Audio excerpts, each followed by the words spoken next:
Hola a todos, ¿cómo están? Mi nombre es Lesma, espero se encuentren muy bien. Yo como siempre muy contenta de poder estar un día más aquí con ustedes, muy agradecida de que me estén viendo donde quiera que se encuentren. El día de hoy tenemos un caso sucedido en Chile. Acompáñenme a ver todos los detalles.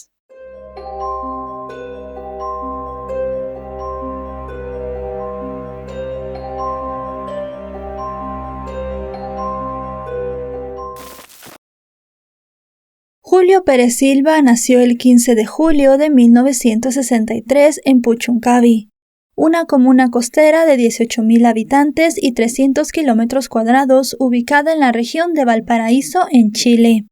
Fue hijo de un obrero alcohólico y violento. Pasó la mayor parte de su infancia en las calles. Era un estudiante tranquilo e introvertido. De niño lo apodaban Cegua.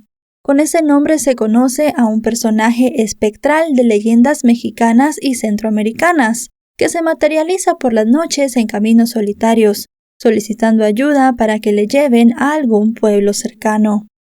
Julio se convirtió en un hombre callado e introvertido. Se casó a los 22 años con Mónica Sistemas, una joven de la comuna de La Calera. Producto del matrimonio tuvieron 2 hijas. Cuando estas niñas eran pequeñas, la pareja se divorció. Julio inició entonces una relación sentimental con otra mujer llamada Marianela Vergara, con quien tuvo 2 hijas más. Durante los 5 años que estuvieron juntos en la población de Puchuncaví, él cosechó la fama de buen marido. A mediados de la década de 1990, Julio emigró a Iquique, en búsqueda de mejores oportunidades laborales. Allí encontró un trabajo cargando sacos de sal. En una fiesta conoció a una mujer llamada Nancy Boero, que era 14 años mayor que él y madre de 6 hijos. Después de 2 semanas de estar saliendo, decidieron irse a vivir juntos y se instalaron en Alto Hospicio, en un sector conocido como La Negra. Posteriormente también se trasladaron a un barrio denominado Autoconstrucción. Al poco tiempo, Nancy decidió vender un terreno para comprarle a Julio un flamante automóvil marca Nissan, con el cual el hombre comenzó a trabajar como taxista de manera ilegal. Fue entonces cuando algo cambió en su personalidad. En su mente estaba fraguando atroces delitos. Y es que entre los años en los que Julio trabajó como taxista ilegal, más o menos entre 1998 y 2001, decenas de jovencitas desaparecieron de Alto Hospicio.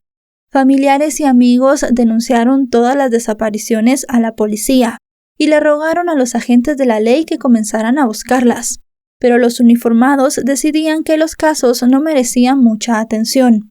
Creían que las chicas simplemente habían escapado de sus casas.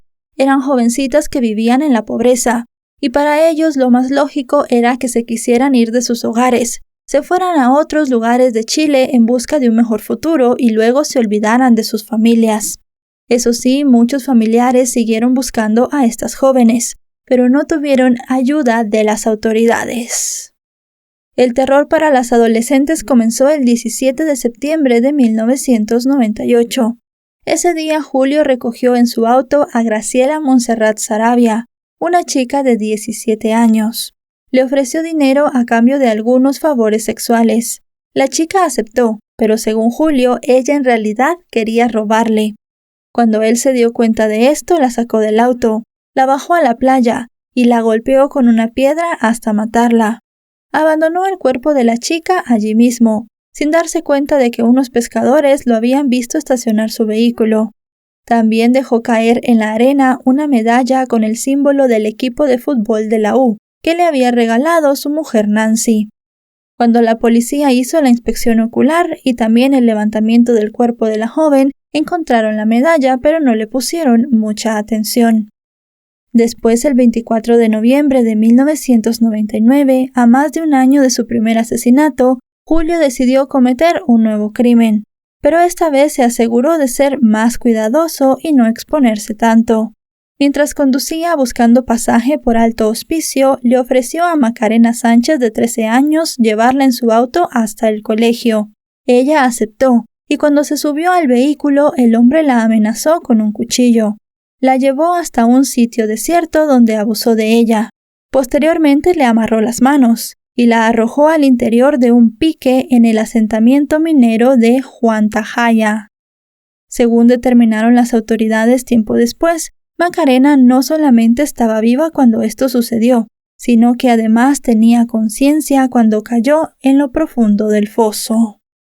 Luego de cometer este asesinato, Julio fue hasta La Calera. Aquí pasó un fin de año familiar. Convivió con sus hermanos y también vio a sus hijas, a quienes tenía casi 10 años de no visitar. Todo el mundo que estuvo compartiendo con él en ese momento dijo que lo habían visto muy feliz y muy tranquilo. Se mostraba platicador con sus familiares y se llevaron todos un muy buen recuerdo de él. Para el mes de febrero del año 2000, él ya estaba de vuelta en Alto Hospicio y quería volver a delinquir. En su regreso, en una semana, cometió al menos 2 crímenes más. El hombre cada vez iba escalando más y más en sus fechorías y en los asesinatos, y quería quitarle la vida a más adolescentes. El 21 de febrero del año 2000, Julio encontró una nueva víctima, una joven de 18 años llamada Sara Gómez. Julio había visto a Sara caminando por la vereda polvorienta del camino. Se acercó a ella en su vehículo y le ofreció llevarla a Pozo Almonte, una ciudad y comuna capital de la provincia del Tamarugal. Ella aceptó y se subió al vehículo. Julio comenzó a manejar. Cuando estuvieron en un sitio apartado, el hombre abusó de ella y después la golpeó en la cabeza con un palo. Finalmente arrojó el cuerpo en un vertedero de basura clandestino en el desierto. 2 días después, el 23 de febrero del 2000, se encontró en el camino con una chica llamada Angélica Lai. Ella trabajaba como promotora de teléfonos y tenía 23 años. Estaba esperando el autobús público que la llevaría hacia Iquique. Julio se acercó a bordo de su auto y le ofreció llevarla. Aplicó nuevamente la estrategia que ya había aplicado con sus otras víctimas. Ella aceptó. Él condujo hasta un paraje solitario. Allí abusó de ella. Le amarró las manos y la mató golpeándola con una piedra de 5 kilos. En ese momento Julio ya estaba actuando sin freno. Seleccionaba cualquier oportunidad y a cualquier joven que pudiera satisfacer sus retorcidos deseos. Así continuó y el jueves 23 de marzo del año 2000, el hombre atacó a Laura Sola, de 14 años. Luego de abusar de ella y asesinarla, arrojó su cuerpo en el pique de Huantajaya, tal como lo había hecho con Macarena Sánchez.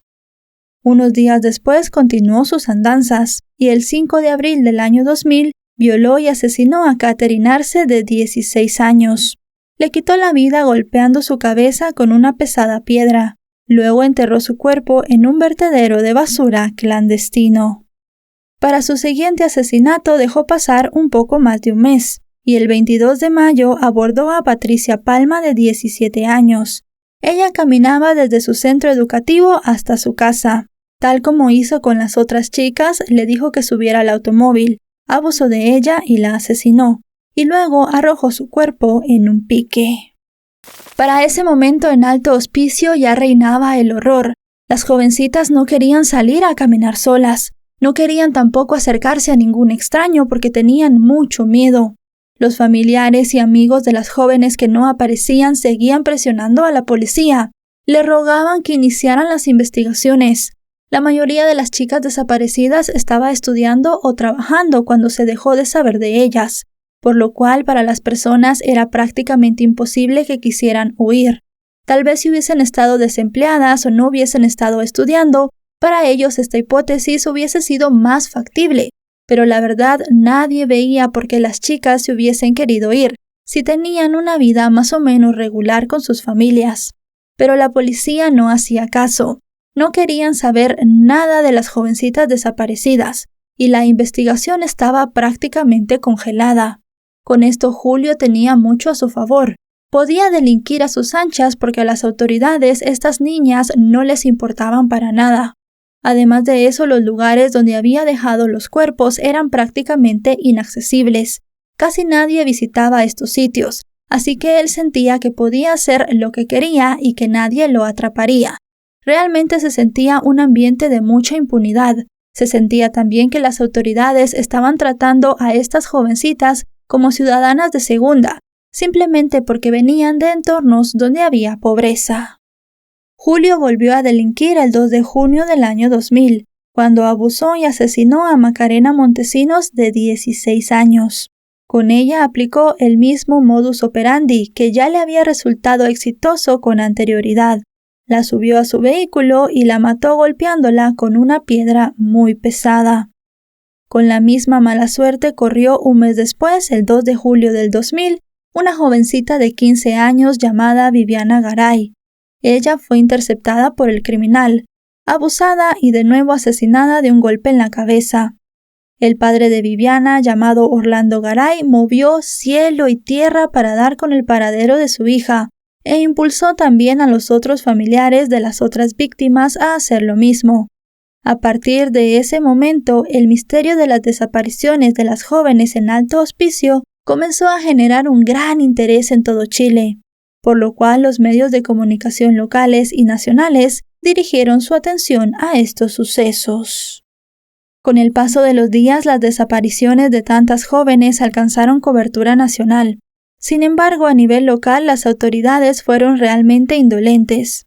Jorge Burgos, quien entonces ejercía el cargo de secretario de Gobernación, ratificó su creencia de que las chicas habían huido de manera voluntaria, y no tomó en cuenta que la mayoría eran adolescentes que vivían con sus familias, y que seguramente les tocaría muy duro si estaban lejos de ellas. La policía local continuó defendiendo su hipótesis de que las chicas huyeron por la pobreza, que emigraron a países fronterizos y además de eso que se habían olvidado de su familia. También dijeron que tenían la hipótesis de que se habían ido a ejercer la prostitución. Todos estos prejuicios desviaron aún más la atención del verdadero móvil de las desapariciones. Si quisiéramos calificar las actuaciones policiales de esa época, podríamos decir que fueron tímidas, por darles un calificativo leve. A pesar de que las autoridades no querían saber nada de la investigación, los padres de las chicas desaparecidas sí tuvieron un gran papel en todo esto, especialmente Orlando, el padre de Viviana. Él fue un estandarte en la investigación que hicieron las familias. El hombre tenía un barco que utilizaba para pescar. Lo vendió y utilizó el dinero para ayudar a otros padres de familia y que todos se pudieran reunir para buscar a las jóvenes. Tomaron fotografías de las chicas y las imprimieron en volantes, los cuales repartieron en todo Alto Hospicio y también en áreas aledañas.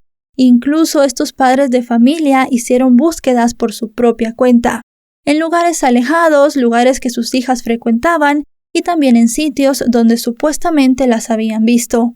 Hicieron una gran movilización sin ni una sola ayuda de las autoridades, y al final estas movilizaciones dieron sus frutos.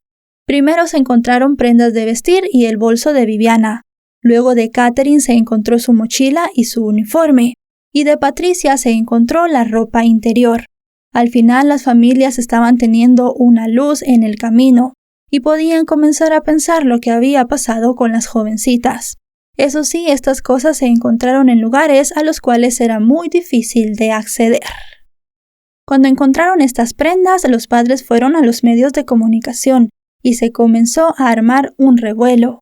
Julio en ese momento decidió poner pausa a sus ataques durante más de 9 meses, pero su deseo enfermizo pudo más, y el 17 de abril de 2001 volvió a delinquir, esta vez en el sector de autoconstrucción.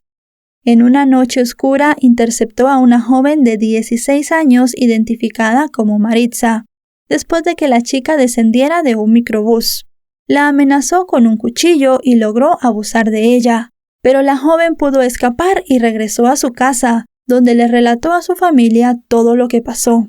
Se había salvado milagrosamente de una muerte segura. La familia de Maritza la llevó al hospital, donde le practicaron varios análisis y tomaron muestra de sus lesiones. Lamentablemente, debido a la oscuridad, ella no pudo distinguir el rostro del hombre que la atacó, pero eso sí, dijo que jamás olvidaría su voz. Julio tenía muy poca voluntad para parar, y su enfermizo deseo siempre pudo más. El 4 de octubre de 2001 volvió a atacar, esta vez a una adolescente identificada como Bárbara Núñez, de 15 años. La interceptó y la atacó de la misma manera que lo hizo con sus otras víctimas. Sin embargo, en este caso el criminal hizo algo sorprendente, pues le confesó que él era el asesino de las otras jóvenes de Alto Hospicio. Después de eso, la golpeó con una piedra en la cabeza y la arrojó a un foso de 17 metros de profundidad. Julio Pérez Silva se alejó de ella, pensando que ya estaba muerta, pero Bárbara se aferró a la vida y como pudo salió del foso. Con todas sus fuerzas y pese a estar malherida, deambuló varias horas por el desierto, luchando contra el calor y la sed, hasta que encontró ayuda. Unas personas que pasaban por el lugar vieron a Bárbara pidiendo ayuda. La subieron a su vehículo y la llevaron al hospital. Una vez aquí, luego de que la atendieran los médicos, comenzaron a hacerle muchas preguntas. Ella contó que estaba saliendo de su institución educativa cuando un hombre la abordó. Este hombre era un taxista y la forzó a subirse al vehículo. El hombre abusó de ella y luego de eso condujo unos 9 kilómetros hasta adentrarse en el desierto. Una vez allí, la golpeó con una piedra, como ya sabemos, y la tiró en el foso. Bárbara pudo hacer una descripción muy detallada de este hombre, porque ella sí le había visto la cara. Y además de eso también comentó lo que él le había dicho, que era el asesino de las otras jóvenes desaparecidas en Alto Hospicio. Ya con esto la policía no podía ignorar el caso. Tenían una joven que había sobrevivido y un criminal que había confesado todo lo que había hecho. Comenzaron a buscar entre los hombres a alguien que se pareciera a las características que Bárbara había dado, y ese mismo día dieron con un sospechoso. El hombre se parecía mucho al retrato que Bárbara había ayudado a la policía a hacer, y además de eso conducía un taxi de manera ilegal. Era Julio Pérez Silva.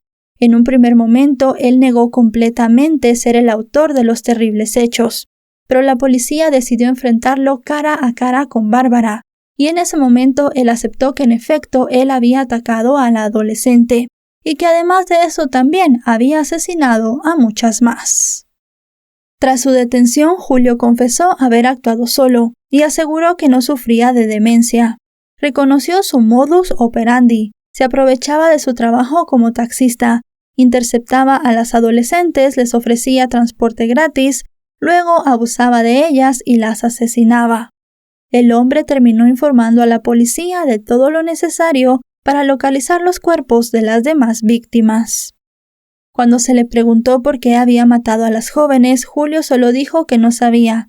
Simplemente agregó que durante sus crímenes sus víctimas se quedaban muy tranquilas, estaban tan asustadas que ni hablaban, y parecía que eso le gustaba a él.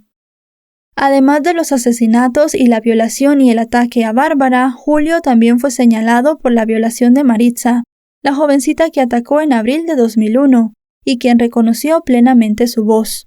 Los especialistas compararon las pruebas de ADN del hombre con las muestras recuperadas de la adolescente, y determinaron que sin duda la persona que le había hecho daño era Julio.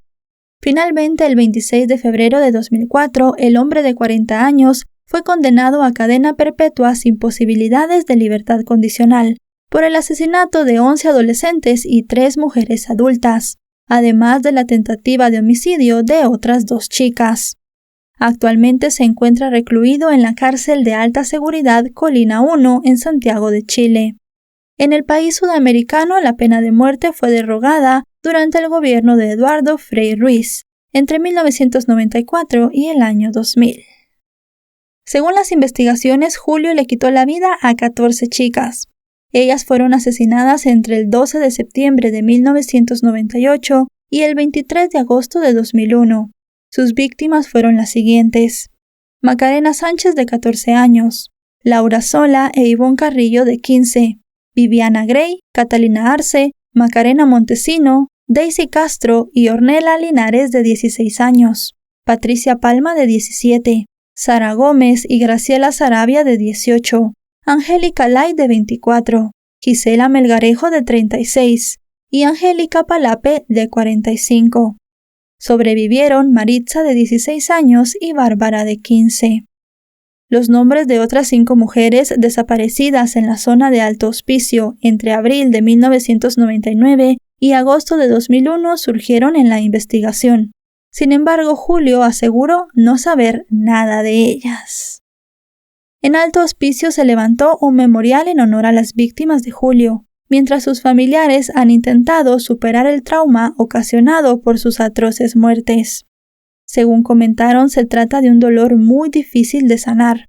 Varios familiares aún se reúnen y con el acompañamiento de abogados y una organización no gubernamental están exigiendo que se reabra el caso. Esto debido a que se considera que algunas cosas no quedaron del todo claras y que deben ser investigadas. Algunos familiares piensan que Julio no actuó solo. No obstante, Alejandro Espinosa, director de la Fundación Amparo y Justicia, asegura que luego de varios años de investigación y seguimiento, no le queda duda de que Julio es el único autor material de los crímenes por los cuales está en prisión.